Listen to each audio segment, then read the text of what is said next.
AryanNarrations.com. Hello and welcome to Aryan Narrations. You're listening to me, Sven Longshanks, and today's reading is from George Lincoln Rockwell's White Power, and it's all about Lee Harvey Oswald. For millions of years, men lived close to nature, and nobody could get away with saying all cows are equal, all hens are equal, all dogs are equal, or even all corn is equal.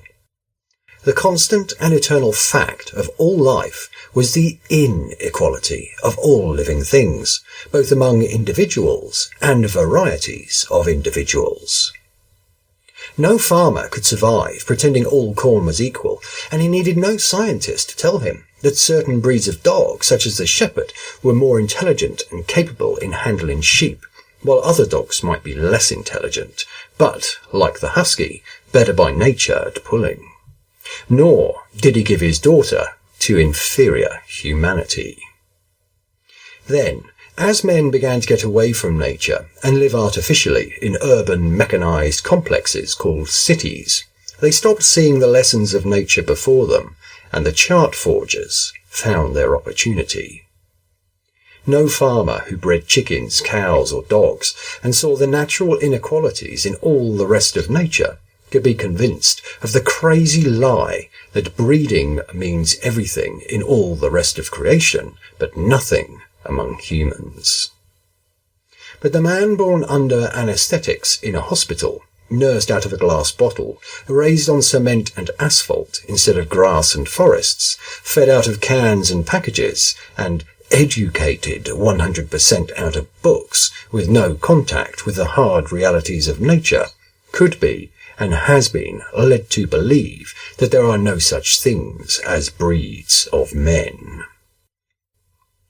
The forgers set about their endless repetitions of this lie, which they now press upon us as such an accepted fact that any questioning of that fact is prima facie evidence that the questioner is himself a bigot, hater, and finally a Nazi. From this equality lie stems all the other forgeries of natural fact which have been imposed upon our helpless people. From the basic false idea that humans are born biologically equal, they derive the Marxist basic principle that therefore every human is entitled to equal shares in the good things of this world.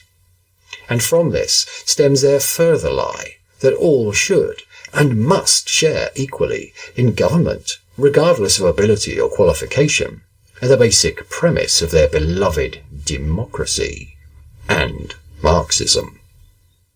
But it is not just this one basic lie about race which is killing our people and our nation.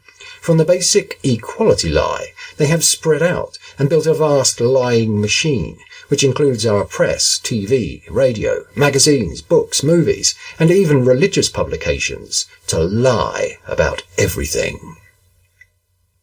To show you just how powerful this network of poisonous lies has become, let me present just one example of how it works to keep the American people utterly helpless and ignorant of what is really going on in the world around us.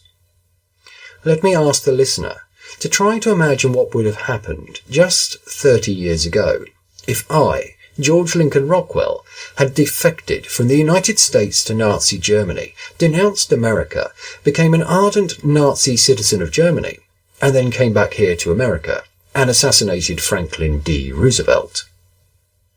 Does anyone imagine that our government and every organ of our press would have been insisting over and over again that the assassination of Roosevelt was the act of just one man, me, and had nothing to do with the Nazis? As they keep insisting that Oswald was a loner and had nothing at all to do with the world communist movement, although there is plenty of evidence that communism makes a business of assassinations and that Oswald was a most vital part of the international communist apparatus. To give the listener an inside peek into just how false is our whole information network when it comes to anything involving race or communism, Let me set forth the known facts behind the assassination of President Kennedy, and then you judge how the lie machine has misled America. In the Jew-dominated Bronx, New York, where he was an adolescent youth, Lee Harvey Oswald admitted that his dark journey into communist terrorism began. He was handed a pro-communist leaflet on behalf of the two convicted Jewish communist spies, Julius and Ethel Rosenberg, who were finally electrocuted for treason at Sing Sing prison. After reading the communist pamphlet on behalf of the Jew communist Rosenbergs, Oswald was inspired to obtain and read the works of Marx and Lenin. Later, in Dallas, Oswald boasted that Das Kapital became his Bible. Instead of enjoying normal American pursuits and interests, young Oswald began to soak his mind in the fanatical class hatred of communism. All millionaires were enemies of the people, tyrants who should be killed. The juggernaut that would, on November 22nd, 1963, blast out the brains of an American president, a millionaire, was launched in New York's Bronx from the pages of the Communist Manifesto, Rosenberg Literature, and Das Kapital. Continually soaking himself in this poisonous communist hatred, Oswald became a typical young liberal pseudo-intellectual. In the Marine Corps, his commanding officer, First Lieutenant John E. Donovan, has told how Oswald, just like the young leftist college students I meet all the time, was full of liberal, Marxist and intellectual conceit and arrogant attitude of superiority to all non-Marxist humanity. In October 1959, full of hatred for the capitalist United States, Oswald travelled to the Soviet Union, turned his passport in to the US Embassy, denounced his native America, and applied for Soviet citizenship. In a press conference in Moscow, he heaped abuse on the United States of America, said its people were bigots and exploiters, and scorned everything American. Getting a work assignment is difficult in Russia. Oswald, however, had no trouble once he made friends with Soviet factory boss Alexander Ziga, whom Oswald describes in his diary, January the 13th, 1960, as a Polish Jew. This Jew gets Oswald a top job in his factory. Believe it or not, Oswald also gets a regular payment from the Red Cross while in Russia. In Kiev, Russia, the Soviets maintain a school for terrorists and assassins. While ostensibly living in Minsk, Russia, Oswald made frequent trips of long duration to Kiev. Oswald, strangely enough, in the Soviet Union, was granted a most extraordinary privilege, especially for a non-citizen. He was allowed to use a rifle and practice target shooting. In Oswald's diary, October the 18th, 1960, Oswald records that he is in love with a Jewess, Ella Germain. He becomes infatuated with her, while running around with the Jews with whom he works and their Jewish friends, but she will have none of him. He winds up carrying a torch for this Jewess and soon resorts to the traditional method of rebounding. On April the 13th, Oswald married an attractive Russian woman, Marina Proskova, and had a child. After 2.5 years in the Soviet Union, Oswald suddenly asked the Soviet government for a favour almost never granted to anyone. He wanted to get an exit visa for his Soviet wife and child to return to the USA. Amazingly, he had no difficulty whatsoever in getting this rare permission. He then wrote to Senator John Tower, demanding help in returning to the United States. Here is a man who committed naked treason, denounced his native land, turned in his passport, and was still openly contemptuous of the United States, its people, its government, and its ideals. Nevertheless, tremendous forces went to work, and the US Embassy in Russia gave Soviet-loving Oswald his passport back. As if this were not enough, Oswald thereupon asked for, and got, from the very government he had denounced and betrayed, $435 to return to the United States of America. The State Department of the United States government then issued a special non-quota immigration permit for Oswald to bring his wife, Marina, into the United States. Just for purposes of comparison, let the listener know the way I was hunted down and thrown out of England in 1962 by the British government, although I am no criminal, nor in any way disloyal, while American Jewish traitor Soblen was pampered in every way while I was there, and England refused to turn him over for deportation to the United States, even while I was being shipped out. Traitor Oswald and his wife arrived in the United States on June 13th, 1962, and proceeded to Dallas. The record shows that Oswald told a public stenographer that in 1962 an engineer in the area offered to publish a book about the Soviet Union to be written by Oswald. It just happens that a man named Michael Payne is an engineer who claims that he did not meet or know Oswald until a left-wing pro-Castro party in 1963. Oswald, having recently returned from the Soviet Union, was invited to a Russia-loving Castroite party, and all the local lefties, pro-communists, and other Unitarians, Quakers, and peace workers attended to meet Oswald and his Russian wife. A Mrs. Ruth Payne, who attended that Castroite party, had been a super-leftist liberal at Antioch College in Yellow Springs, Ohio, and the University of Pennsylvania, and had studied Russian in line with the usual liberal magnetic attraction to everything Russian and Soviet. Her folks were Unitarians. At this party, we are supposed to believe, the Paynes became so entranced with this traitor Oswald that they began to subsidize him and his family, and Mrs. Oswald actually moved in with them. During this time, with Mrs. Payne and Marina Oswald amiably chatting every day, in Russian only, Oswald obtained and lost several jobs and travelled to New Orleans, the city with the largest port and concentration of communists in the South. Here, Oswald contacted the Communist Party and Fair Play for Cuba Committee at 799 Broadway, New York City. The Fair Play for Cuba Committee now claims that Oswald's activities in New Orleans were in no way authorized by the committee.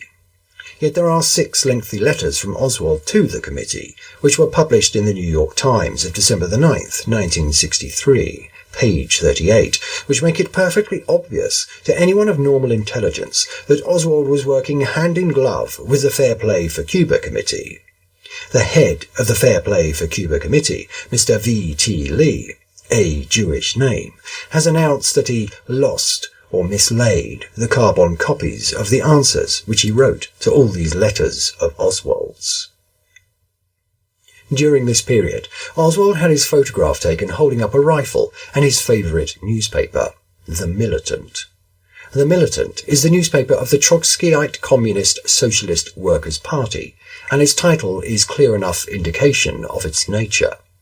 The Trotskyite communist members of the Socialist Workers' Party, about 90% Jews and Negroes, are violently militant and scorn the more subtle activities of the regular Communist Party and Soviet Russia as too slow. They are passionate adherents of Trotsky's doctrine of international violent revolution. The Chinese communists, the African communists, 100% Negro of course, and Castro, 50% Negro, are also violent adherents of the bloody Trotsky doctrines of bloodshed, murder, and assassination. I went to the Library of Congress and obtained a copy of The Militant, the communist newspaper with which Oswald proudly had his picture taken with his assassination rifle. Here is a quotation from that filthy communist rag. Judge for yourself what kind of hate killed President Kennedy, and will kill all of us if we don't put an immediate and complete stop to this sort of incitement. Quote, what Castro would do about racism if he were the President of the United States. May I draw a world picture of what we are really talking about when we say decolonize America now? And let us imagine that in November 1960, Fidel Castro, instead of John F. Kennedy, had been elected president of the US.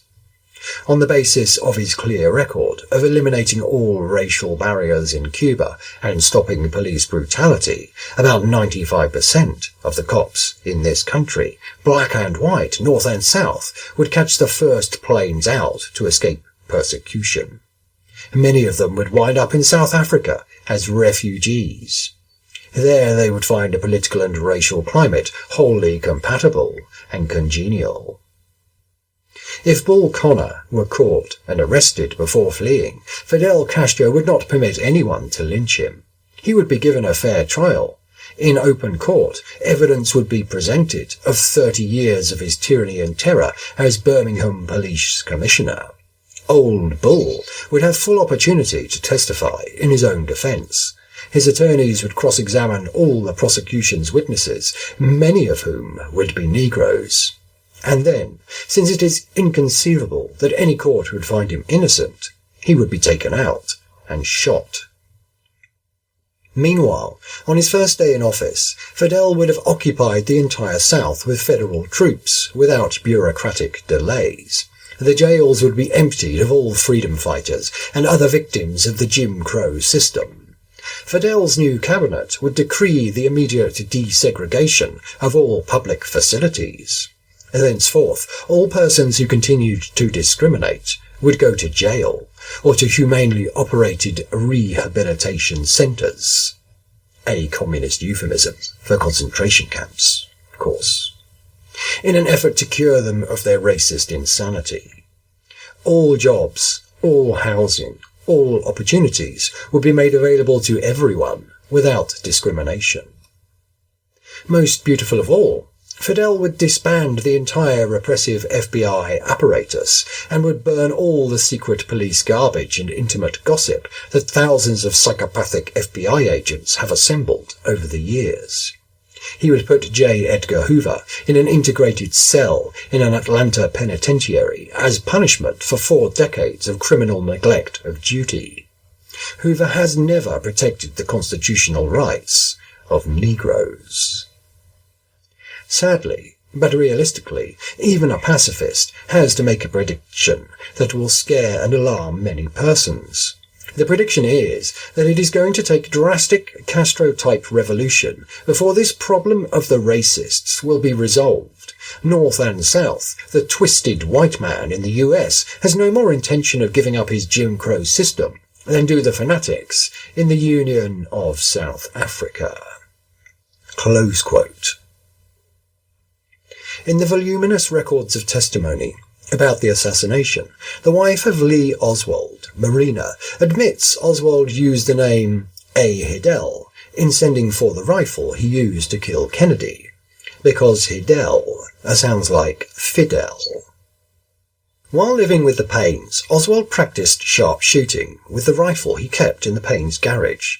He took a pot shot at General Walker, ran home and boasted of the fact to his wife in Russian, explaining that Walker needed to be wiped out for his extremist, right-wing, anti-communist and fascist views.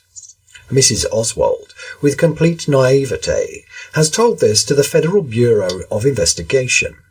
But we are supposed to believe that she never mentioned this to Mrs. Payne, her protectoress and only confidant, the only person in America who regularly talked with her in Russian, the only language she understood.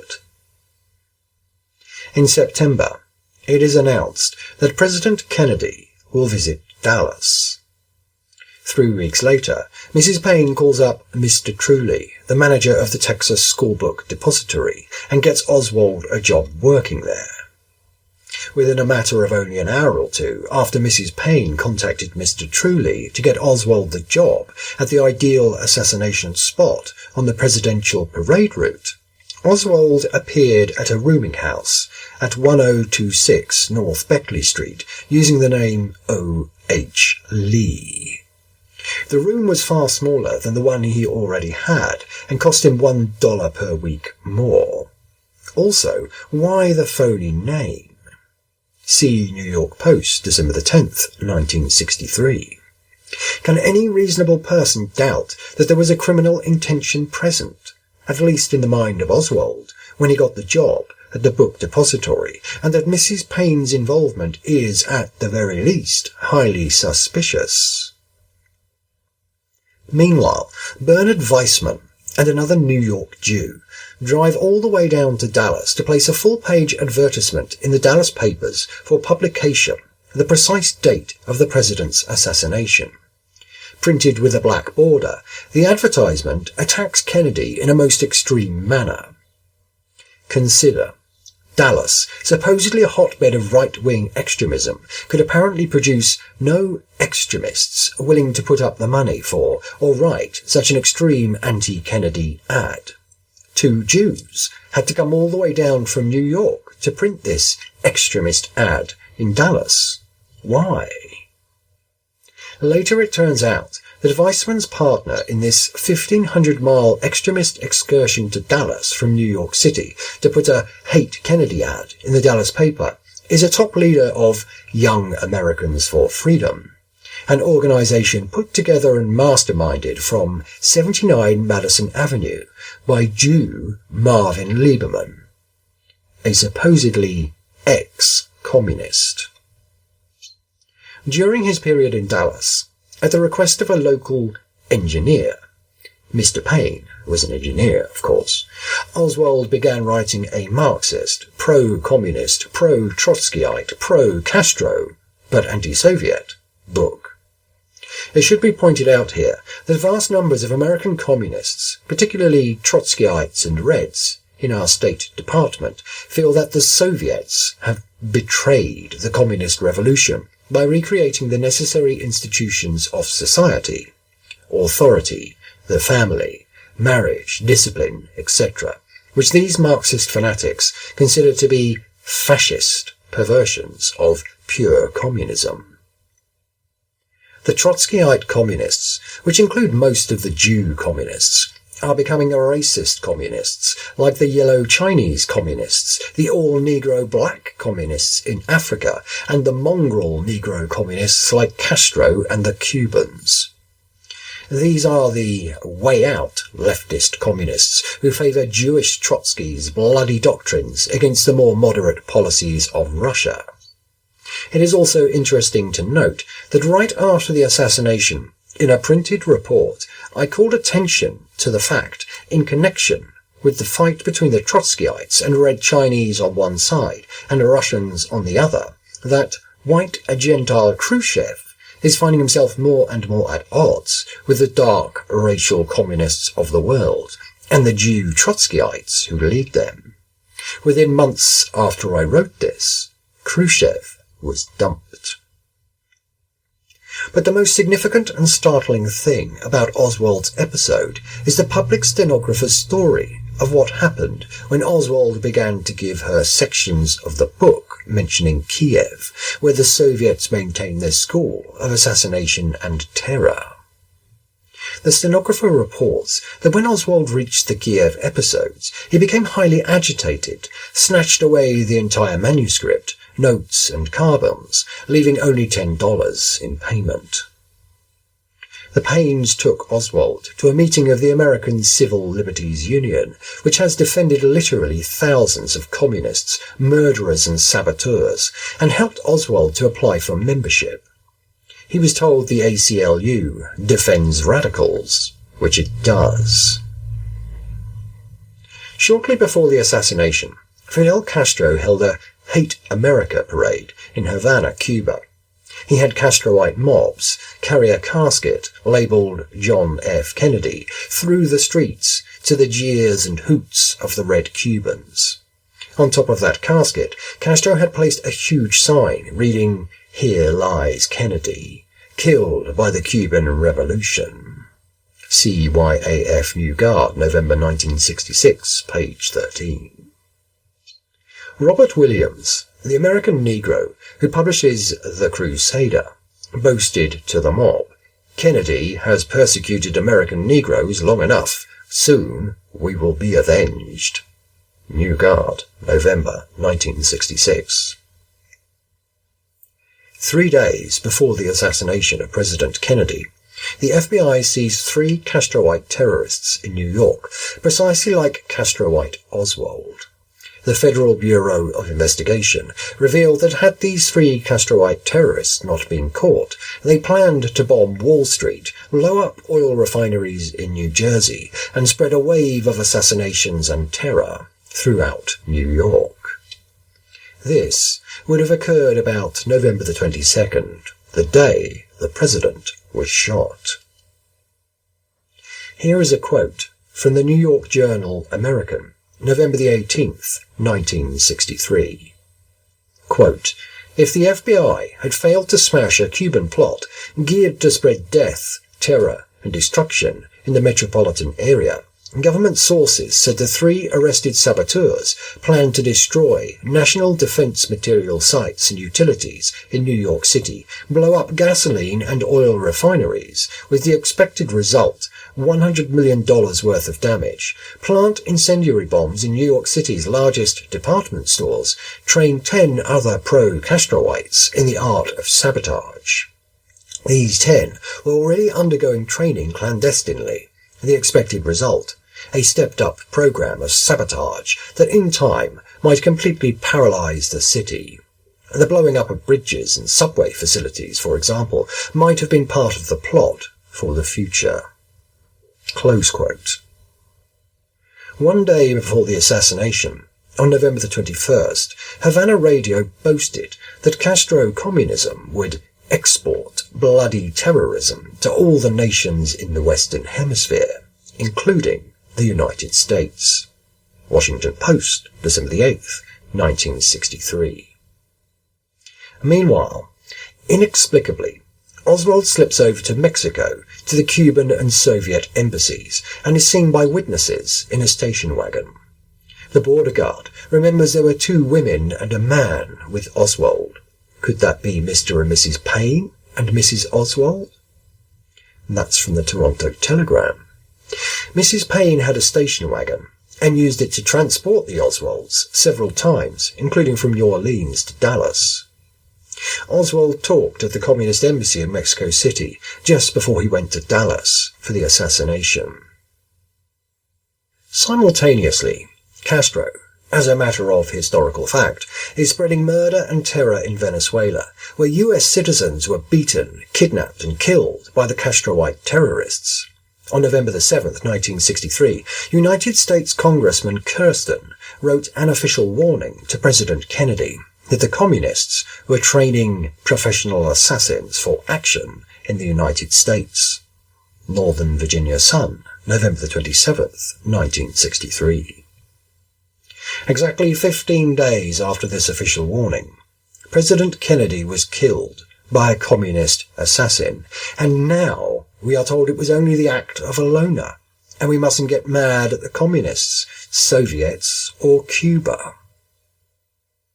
And we'll continue this in the next episode. Thank you for listening.